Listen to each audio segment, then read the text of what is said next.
जी नमस्कार, स्वागत है आप सभी का स्टडी हब के यूट्यूब चैनल पे। इस वीडियो में मैं आपके लिए लाया हूँ सीटेट से रिलेटेड कुछ प्रैक्टिस क्वेश्चन अभ्यास प्रश्न लाया हूँ। इसका क्लास मैंने पिछले क्लास में दिया है, यदि आपने वो नहीं देखा है तो वो देख लीजिएगा। उसका लिंक मैं वीडियो के डिस्क्रिप्शन बॉक्स में दे दूँगा और आपको आई कार्ड पर भी ऊपर स्क्रीन पर आपको दिखेगा। यह जो है सीटेट जून 2011 में प्रश्न पूछा गया है। इस चैप्टर से प्रश्न पूछे जाते हैं और ये जो प्रश्न पूछे गए हैं इसी से संबंधित मैं कुछ थ्योरी क्लास भी दे देता हूँ अभी इस पे। और इसके बाद में यहाँ पे देख सकते हैं कि कुछ प्रश्नों का कलेक्शन मैंने लेके आया है। तो इस तरह से कुछ प्रश्न का अभ्यास हम यहाँ पे करेंगे जो कि आपके लिए काफ़ी ही इम्पोर्टेंट है। तो अभी आपने जो देखा कि जून 2011 में जो प्रश्न पूछे गए हैं तो उसी से रिलेटेड एक थ्योरी है कि सभ्यता के अंत का रहस्य, यानी हड़प्पा सभ्यता का जो अंत का है उसका रहस्य क्या है। लगभग 3900 वर्ष पहले एक बड़ा बदलाव देखने को मिला है। अचानक लोगों ने इन नगरों को छोड़ दिया, लेखन, मुहर और बांटों का प्रयोग बंद हो गया। दूर दूर से कच्चे माल का आयात काफ़ी कम हो गया। मोहनजोदड़ो में सड़कों पर कचरे के ढेर बनने लगे। जल निकास प्रणाली नष्ट हो गई और सड़कों पर ही झुग्गीनुमा घर बनाए जाने लगे। यह सब क्यों हुआ, कुछ पता नहीं। तो आइए आगे देखते हैं।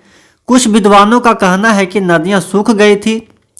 अन्य का कहना है कि जंगलों का विनाश हो गया था। इसका कारण ये हो सकता है कि ईंटें पकाने के लिए ईंधन की जरूरत पड़ती थी। इसके अलावा मवेशियों के बड़े बड़े झुंडों से चरागाह और घास वाले मैदान समाप्त हो गए होंगे। कुछ इलाकों में बाढ़ आ गई, लेकिन इन कारणों से यह स्पष्ट नहीं हो पाता है कि सभी नगरों का अंत कैसे हो गया। मानते हैं इन सभी कारणों से कुछ नगरों का अंत हो सकता है, लेकिन सभी नगरों का अंत ऐसे ही होना यह नहीं मानते, क्योंकि बाढ़ और नदियों के सूखने का असर कुछ ही इलाकों में हुआ होगा, सभी इलाकों में नहीं। तो आधुनिक पाकिस्तान के सिंध और पंजाब की बस्तियां उजड़ गई थी। कई लोग पूर्व और दक्षिण के इलाकों में नई और छोटी बस्तियों में जाकर बस गए। इसके लगभग 1400 वर्ष बाद नए नगरों का विकास हुआ। तो सभ्यता के अंत कैसे हुआ, इसके बारे में इतना ही हमें देखने को मिलता है। आइए इससे जुड़े कुछ प्रश्न को हम लोग करते हैं। अभी मैंने जो बताया तो वहां पे आप प्रश्न देख सकते हैं कि लगभग 3900 वर्ष पूर्व आरंभिक नगर हड़प्पा और मोहनजोदड़ो कई कारणों से समाप्ति के कगार पर आने लगे। तो निम्नलिखित में से उन कारणों में से एक है। तो यहाँ पे 4 कारण दिया हुआ है, चारों में से कौन है, तो इस प्रश्न पे आएंगे हम वीडियो के लास्ट में। इससे पहले कुछ प्रश्न है उसे हम लोग देख लेते हैं। इसमें आपका पहला प्रश्न है कि निम्न कथनों पर विचार कीजिए कि सिंधु घाटी की सभ्यता भारतीय उपमहाद्वीप की एक प्राचीन सभ्यता है। और बी में है यह ताम्रप्रसान कालीन सभ्यता है। तो उपरोक्त में से कौन सा कथन असत्य है, यानी कौन सा कथन जो है वो गलत है, उसे आपको ये बताना है। केवल ए गलत है, केवल बी गलत है, या दोनों गलत है, या दोनों में से कोई गलत नहीं है। तो फर्स्ट का आंसर होगा आपका 4, ना तो ए और ना ही बी, दोनों में से कोई भी गलत नहीं है, दोनों का दोनों सही है। तो इसका जो राइट आंसर हो जाएगा वो हो जाएगा आपका 4। तो दोनों के दोनों जो सही कथन है उसे जान लेते हैं कि सिंधु घाटी की सभ्यता भारतीय उपमहाद्वीप की एक प्राचीन सभ्यता है। ये बिल्कुल सही है, इसे आपको याद रखना पड़ेगा। यह ताम्रप्रसान कालीन सभ्यता है, यानी सिंधु घाटी की जो सभ्यता है यह ताम्रप्रसान कालीन सभ्यता है। चलिए फर्स्ट प्रश्न हो गया। सेकंड प्रश्न पे आते हैं। इसी तरह से आपको क्वेश्चन का प्रैक्टिस मिलते रहेगा। तो दूसरा नंबर प्रश्न यहाँ पर है कि निम्न में से विश्व की सर्वाधिक प्राचीन सभ्यता कौन सी है। मिस्र की सभ्यता, मेसोपोटामिया की सभ्यता, हड़प्पा सभ्यता, उपरोक्त में से कोई नहीं। यहाँ पे ध्यान दीजिएगा, विश्व का पूछ रहा है। विश्व की सर्वाधिक प्राचीन सभ्यता कौन सी है। यदि आपका सीटेट का तैयारी पूरा हो चुका है तो आप ऐसे प्रश्नों को आसानी से कर सकते हैं। यदि नहीं कर पा रहे हैं तो आपको वीडियो के अंत तक देखना पड़ेगा और जो मैं थ्योरी क्लास दे रहा हूँ उसे आपको करना पड़ेगा, क्योंकि सीटेट तो आप पास होंगे ही। यदि ऐसे वीडियो को आप देखेंगे तो सीटेट में आपके और ज़्यादा नंबर आने की संभावना बढ़ जाएगी। तो प्रैक्टिस जितना ज़्यादा से ज़्यादा कर सकते हैं। इससे पहले थ्योरी का क्लास आपने नहीं देखा है तो थ्योरी का क्लास देख लीजिएगा। इसका लिंक डिस्क्रिप्शन बॉक्स में मिल जाएगा और आई बटन में भी आपको मिल जाएगा। यदि आप मेरे चैनल पर नए हैं, चैनल को सब्सक्राइब नहीं किया है, तो ऐसे ही लेटेस्ट वीडियो से अपडेट रहने के लिए हमारे चैनल को सब्सक्राइब कर ले। उस पर आपको वीडियो मिलती रहेगी और काफ़ी वीडियो पहले से भी है, आप उसमें प्ले लिस्ट में जा करके देख सकते हैं। तो सेकंड का आपको आंसर बताना है। सेकंड का प्रश्न तो समझ में आ ही गया होगा।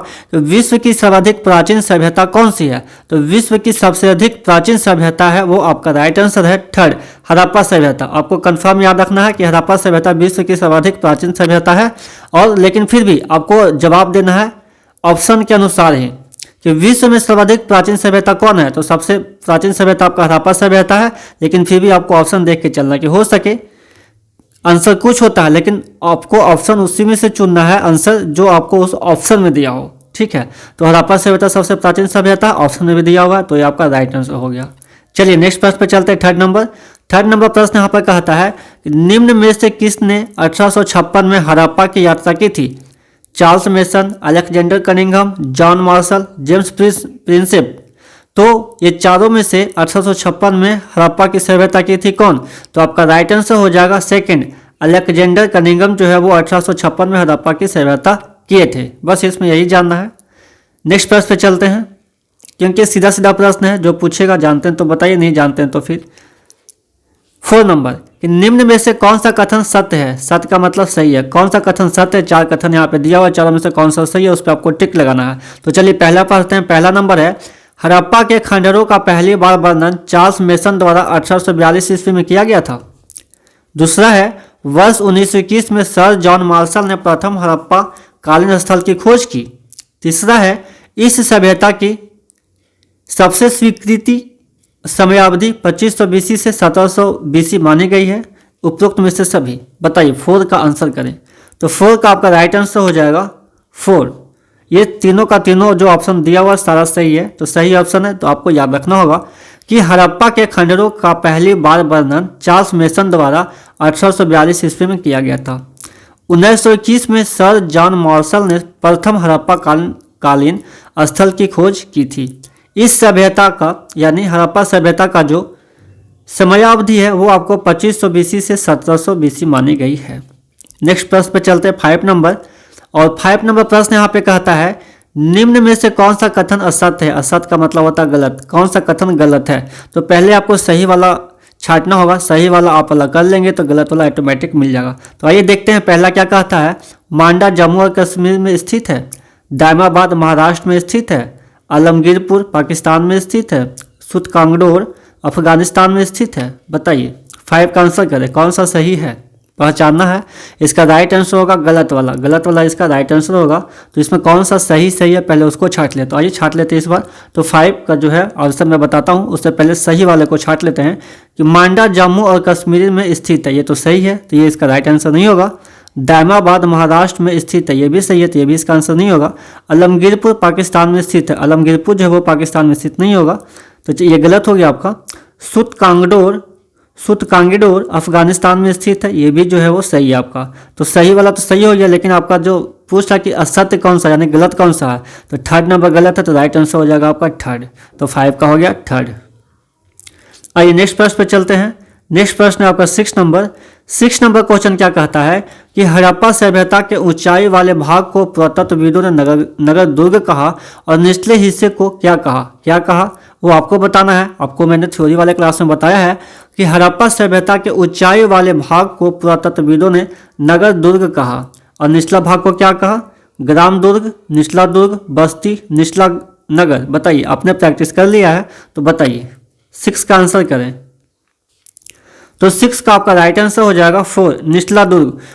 पुरातत्वविदों ने नगर दुर्ग कहा, ऊंचाई वाले भाग को क्या कहा? नगर दुर्ग। यहाँ पे पहला प्रश्न ऐसे ही बनता है, ऊंचाई वाले भाग को पुरातत्वविदों ने, हड़प्पा सभ्यता का जो ऊंचाई वाला भाग था तो पुरातत्वविदों ने क्या नाम दिया? तो नगर दुर्ग। दूसरा क्वेश्चन, निचला भाग को क्या कहते हैं? निचला भाग को क्या कहते हैं आपको बताना है। तो इसका राइट आंसर हो जाएगा निचला नगर। दुर्ग नहीं कहेंगे, बस्ती नहीं कहेंगे, निचला भाग भी नहीं कहेंगे, निचला नगर। नेक्स्ट प्रश्न पे चलते हैं 7 नंबर। और 7 नंबर प्रश्न यहाँ पे कह रहा है कि हड़प्पा सभ्यता के संदर्भ में निम्न में से कौन सा कथन असत्य है, कौन सा कथन गलत है। तो पहले आपको सही वाला कथन को छांटना होगा, गलत वाला ऑटोमेटिक मिल जाएगा। जो गलत कथन होगा वही इसका राइट आंसर होगा। क्योंकि ऐसे प्रश्न घुमा के बहुत पूछते हैं तो आप सही करते हुए भी आपका आंसर गलत हो जाता है। तो इन सब चीज़ों पे ध्यान रखिएगा। तो 7 का आपका प्रश्न है कि हड़प्पा सभ्यता के संदर्भ में निम्न में से कौन सा कथन असत्य है यानी गलत है, सही नहीं है। कालीबंगा से जूते खेत का साक्ष्य मिला है। सिंधु घाटी की लिपि की सूचना मोहरों से प्राप्त होती है। सुरकोटरा से घोड़ों का अवशेष प्राप्त हुआ है। सिंधु घाटी सभ्यता से गाय अंकित मोहरें सबसे कम संख्या में प्राप्त हुई है। तो 7 का जो है वो आपका राइट आंसर हो जाएगा 4, यानी 4 नंबर जो है वो गलत है, इसलिए इसका राइट आंसर हो गया 4। तो सही वाले जो बात है उसे हम लोग ध्यान में रखना होगा कि कालीबंगा से जूते खेत का साक्ष्य मिला है, ये बात बिल्कुल सही है। सिंधु घाटी की लिपि की सूचना मोहरों से प्राप्त होती है, ये भी बात बिल्कुल सही है। सुरकोटरा से घोड़ों के अवशेष प्राप्त हुए, ये भी बिल्कुल बात सही है। यानी सिंधु घाटी सभ्यता से गाय अंकित मोहरें सबसे कम संख्या में प्राप्त हुई है, ये बात सही नहीं है। चलिए नेक्स्ट प्रश्न पे चलते हैं, 8 नंबर। और 8 नंबर प्रश्न यहाँ पे कहता है कि सैंधव सभ्यता के संदर्भ में निम्नलिखित में से कौन सा कथन सत्य नहीं है, यानी सही नहीं है तो गलत कौन सा कथन है। तो जो गलत होगा वही आपका राइट आंसर होगा। तो सैंधव समाज मातृ प्रधान था। नगरों के भग्नावशेषों से पता चलता है कि शहरों के लोग विलासितापूर्ण जीवन जीते थे। भिन्न भिन्न वर्गों का अस्तित्व था। समाज में पुरोहित वर्ग सबसे प्रभावशाली था। बताइए 8 का आंसर करें। तो 8 का आपका राइट आंसर हो जाएगा 4। यहाँ पे सत्य नहीं पूछ रहा है। तो समाज में पुरोहित वर्ग सबसे प्रभावशाली था, ये जो कथन है ये सही नहीं है। आपने पिछला क्लास देखा होगा तो उसमें मैंने बताया है कि समाज में जो था वो पुरोहित वर्ग सबसे प्रभावशाली नहीं था। तो कौन सा वर्ग प्रभावशाली था उसके लिए आपको क्लास देखना पड़ेगा। तो आइए देख लेते हैं, इससे पहले जो 3 कथन सही है उसके बारे में हम लोगों को ध्यान में रखना चाहिए। सैंधव समाज जो था वो क्या था, मातृ प्रधान था, बिल्कुल सही। नगरों के भग्नावशेषों से पता चलता है कि शहरों के लोग विलासितापूर्ण जीवन जीते थे। भिन्न भिन्न वर्गों का अस्तित्व था। चलिए नेक्स्ट प्रश्न पे चलते हैं, 9 नंबर। और 9 नंबर प्रश्न यहाँ पे कह रहा है कि निम्नलिखित में से कौन सा हड़प्पाकालीन पुरास्थल हरियाणा में स्थित है।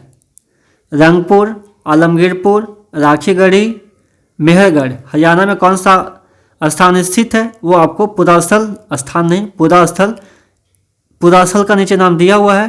तो हरियाणा में कौन सा स्थित है उसका नाम आपको बताना है। बताइए 9 का आंसर करें। तो हरियाणा में पुरास्थल जो स्थित है आपका है राखीगढ़ी। राखीगढ़ी जो है वो आपको हरियाणा में स्थित है।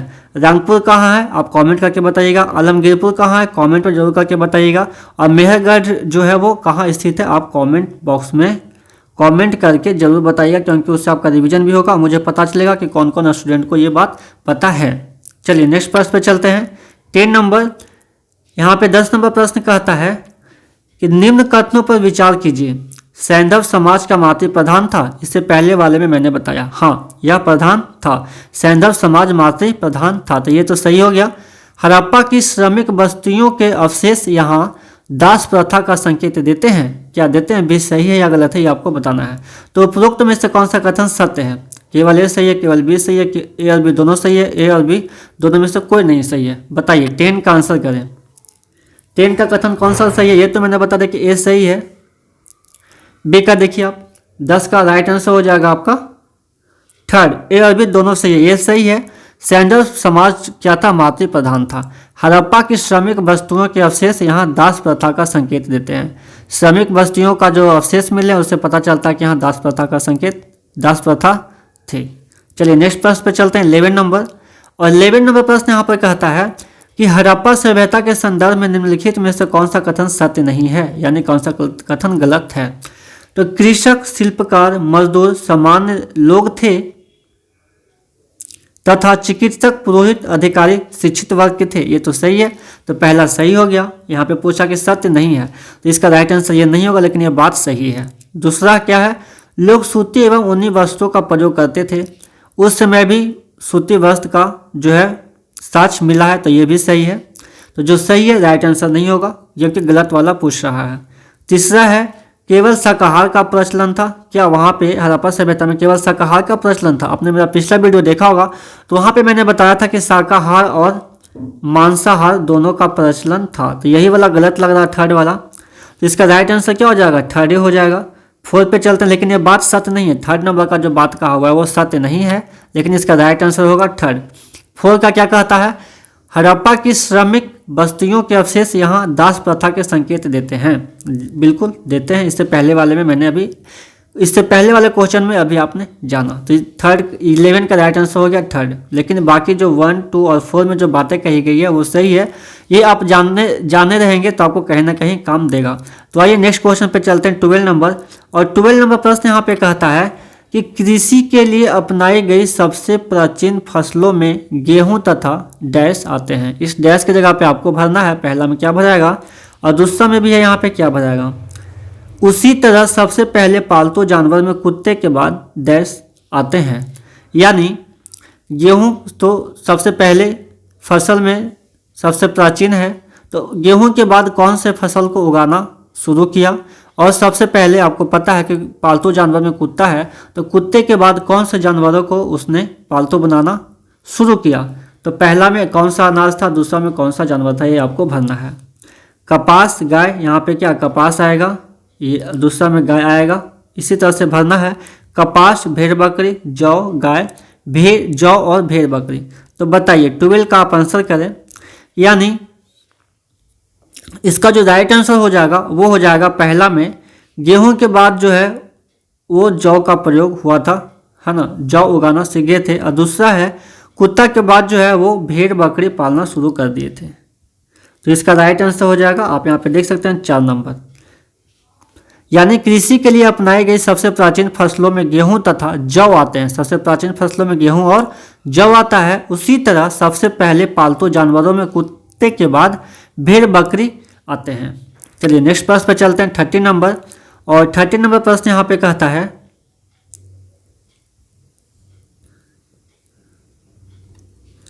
कि सैंधव सभ्यता की नगर निर्माण योजना के संबंध में निम्नलिखित में से कौन सा कथन असत्य है, यानी कौन सा कथन गलत है। पहला है नगरों में बड़ी बड़ी सड़कों का जाल बिछा हुआ था और मुख्य सड़कें एक दूसरे को समकोण पर काटती थी। ये बात मैंने बताया है कि बड़े बड़े सड़कों का जाल बिछा हुआ था नगर में और एक दूसरे को कहाँ पे समकोण पर काटती थी, 90 डिग्री पर काटती थी। सही है। तो यहाँ पे क्या पूछा, गलत वाला पूछा, तो जो गलत वाक्य होगा उसमें वही उसका सही आंसर होगा। दूसरा है संपूर्ण नगर में छोटी तथा बड़ी नालियों का जाल बिछा हुआ था। ये भी बात सही है कि पूरे नगर में छोटा और बड़ी नालियों का जाल बिछा हुआ था। नगर में नागरिकों के आवासीय गृह सड़क के दोनों ओर एक सुनियोजित प्रणाली के आधार पर बनाए जाते थे। हाँ बिल्कुल सही, एक जो है वो प्लान तैयार करके, योजना तैयार करके नगर को बसाया जाता था। तो 1, 2, 3 सही हो गया। तो गलत कौन सा होगा, चौथा, तो इसका राइट आंसर हो जाएगा 4 कि सैंधव नगरों के गृहों के अधिकतम द्वार तथा खिड़कियां मुख्य सड़कों की ओर खुलती थी। यह बात जो है वो सही नहीं है। तो 13 का आपका राइट आंसर हो जाएगा 4। नेक्स्ट प्रश्न पे चलते हैं, 14 नंबर। और 14 नंबर प्रश्न यहाँ पे कहता है कि निम्न कथनों पर विचार करना है। ए में क्या कहता है कि हड़प्पा के लोगों के प्रमुख उद्योग कपड़ा बुनना, बर्तन बनाना आदि था, तो यही सब उद्योग उन लोगों का था। बी में कहता है हड़प्पा सभ्यता से नाव बनाने के साक्ष्य भी प्राप्त हुए हैं, यह भी प्राप्त हुआ है। तो इसका दोनों का दोनों कथन क्या है, सत्य है। तो यहाँ पे क्या पूछ रहा है कि उपरोक्त में से कौन सा कथन सत्य है। तो ए और बी दोनों सत्य है, तो इसका राइट आंसर कौन हो जाएगा, थर्ड। 14 का राइट आंसर हो जाएगा थर्ड। चलिए नेक्स्ट प्रश्न पर चलते हैं, 15 नंबर। और 15 नंबर प्रश्न यहाँ पे कहता है कि निम्न कथनों पर विचार करना है। ए में क्या कहता है कि हड़प्पा संस्कृति के लोग मानव, पशु तथा वृक्ष तीनों रूप में भगवान की उपासना करते थे, क्या करते थे। बी में कहता है हड़प्पा सभ्यता से स्वस्तिक और चक्र के साक्ष्य मिले हैं जो सूर्य पूजा के प्रतीक हैं। तो उपरोक्त में से कौन सा कथन असत्य है, यानी कौन सा कथन गलत है, वो आपको बताना है। तो 15 का आपका राइट आंसर हो जाएगा, ना तो ए और ना ही बी, दोनों में से दोनों कोई भी सही नहीं है, यानी दोनों का दोनों बात जो है वो सही कहा गया है, इसमें गलत कथन कोई भी नहीं है। तो जो सही बात है वो आपको जानना चाहिए कि हड़प्पा संस्कृति के लोग मानव, पशु तथा वृक्ष तीनों रूपों में भगवान की उपासना करते थे। हड़प्पा सभ्यता से स्वास्तिक और चक्र के साक्ष्य मिले हैं जो सूर्य पूजा के प्रतीक हैं। नेक्स्ट प्रश्न है आपका 16 नंबर कि मोहनजोदड़ो के संदर्भ में निम्न में से कौन सा कथन असत्य है, यानी कौन सा कथन गलत है। तो सही वाला पहले देख लेते हैं कि सिंधी भाषा में मोहनजोदड़ो का शाब्दिक अर्थ मृतकों का टीला है, तो ये तो बिल्कुल सही है। यह पाकिस्तान के सिंध प्रांत में स्थित है। मोहनजोदड़ो जो है वो पाकिस्तान के कौन से प्रांत में स्थित है? तो आपका सिंध प्रांत में स्थित है, ये गलत है। तीसरा, यह रावी नदी के किनारे स्थित है। दूसरा के अभी रहने देते हैं। दूसरा पहला सही है, दूसरा भी आपका सही है, ठीक है, कि यह पाकिस्तान के सिंध प्रांत में स्थित है। मोहनजोदड़ो पाकिस्तान के सिंध प्रांत में स्थित है, ये सही है, गलत नहीं है, सही है। तीसरा कहता है यह रावी नदी के किनारे स्थित है। मोहनजोदड़ो जो है वो क्या रावी नदी के किनारे स्थित है? बिल्कुल नहीं, यही गलत है। तीसरा वाला रावी नदी के किनारे स्थित नहीं है। कौन सा नदी के किनारे स्थित है आपको कमेंट करके बताना है। चौथा है इसकी खोज सर्वप्रथम 1922 में हुई थी। बिल्कुल सही। मोहनजोदड़ो हड़प्पा सभ्यता का जो खोज है वो आपको 1922 ईस्वी में हुई थी। तो 16 का आपका राइट आंसर हो जाएगा थर्ड। असत्य पूछा, गलत पूछा, तो गलत यही है कि मोहनजोदड़ो के संदर्भ में जो है रावी नदी के किनारे स्थित है, यह रावी नदी के किनारे स्थित नहीं है। चलिए नेक्स्ट प्रश्न पे चलते हैं, 70 नंबर। और 70 नंबर प्रश्न यहाँ पर कहता है हड़प्पा कालीन पूरा स्थल धौलवीरा, देसलपुर एवं सुरकोटरा कहाँ स्थित है? गुजरात में, पंजाब में, राजस्थान में, हरियाणा में, बताइए। तो 17 का आंसर करें तो आपका राइट आंसर हो जाएगा गुजरात में स्थित है। धौलवीरा, देसलपुर एवं सुरकोटरा कहाँ स्थित है? तो आपका गुजरात में स्थित है, ध्यान रखिएगा। इन सब से प्रश्न आपको बनाए जा सकते हैं। 18 नंबर। 18 नंबर प्रश्न यहाँ पे कहता है कि निम्न कथनों पर विचार करना है। लोथल नगर गुजरात में भोगवा नदी के किनारे स्थित है। थ्योरी के क्लास में मैंने इसे बताया है कि लोथल नगर गुजरात में भोगवा नदी के किनारे स्थित है। बिल्कुल सही। इस नगर में मोहरे और मुद्रांकन के सर्वाधिक भंडारगृह मिले हैं। तो बताइए 18 का आंसर करें तो 18 का आपका राइट आंसर हो जाएगा ए और बी दोनों सही है। यानी लोथल नगर गुजरात में भोगवा नदी के किनारे स्थित है और इस नगर में मोहरे और मुद्रांकन के सर्वाधिक भंडारगृह मिले हैं। चलिए नेक्स्ट प्रश्न पे चलते हैं। और नेक्स्ट प्रश्न है आपका 90 नंबर कि निम्न कथनों पर विचार करना है। कालीबंगा स्थल वर्तमान राज्य स्थान में स्थित है। कालीबंगा जो है स्थल है, कालीबंगा पूरा स्थल जो है वो क्या वर्तमान राजस्थान में स्थित है। बी कहता है कालीबंगा का शाब्दिक अर्थ काले रंग की चूड़ियां हैं। तो बताइए कालीबंगा स्थल जो है वो वर्तमान राजस्थान में स्थित है। बिल्कुल सही है। और कालीबंगा का अर्थ ही होता है काले रंग की चूड़ियां। तो ए और बी दोनों सही है। तो इसका राइट आंसर हो जाएगा थर्ड। 19 का राइट आंसर हो जाएगा आपका थर्ड। या मैं ऐसा करता हूँ 19 का जो मैं बताया हूँ उसे भूल जाइए, रहने दीजिए, ठीक है। 19 का आपको आंसर करना है। 19 का आपके लिए होमवर्क है, आपको बताना है कि कालीबंगा स्थल जो है वो वर्तमान राजस्थान में स्थित है। क्या यह सही है?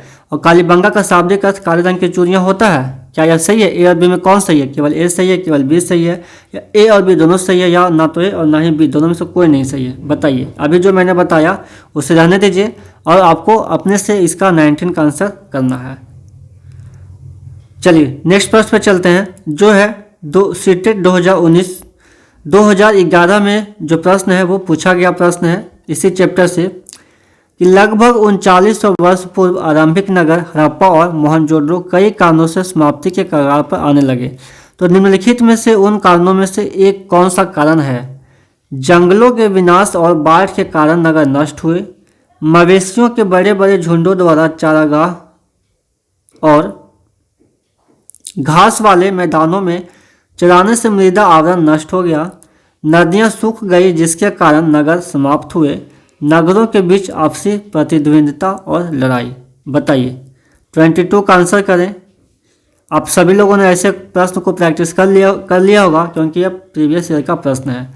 तो 22 का आपका राइट आंसर हो जाएगा सेकंड कि मवेशियों के बड़े बड़े झुंडों द्वारा चारागाह और घास वाले मैदानों में चराने से मृदा आवरण नष्ट हो गया। तो इस वीडियो में बस इतना ही। मिलते हैं नेक्स्ट वीडियो में। यदि आप हमारे चैनल पर नए हैं स्टडी अप पे तो आप चैनल को सब्सक्राइब कर लें और बेल आइकन को प्रेस कर लें क्योंकि इस तरह का वीडियो आपको हमारे चैनल पे मिलते रहेंगे। तो चलिए फिर मिलते हैं नेक्स्ट वीडियो में।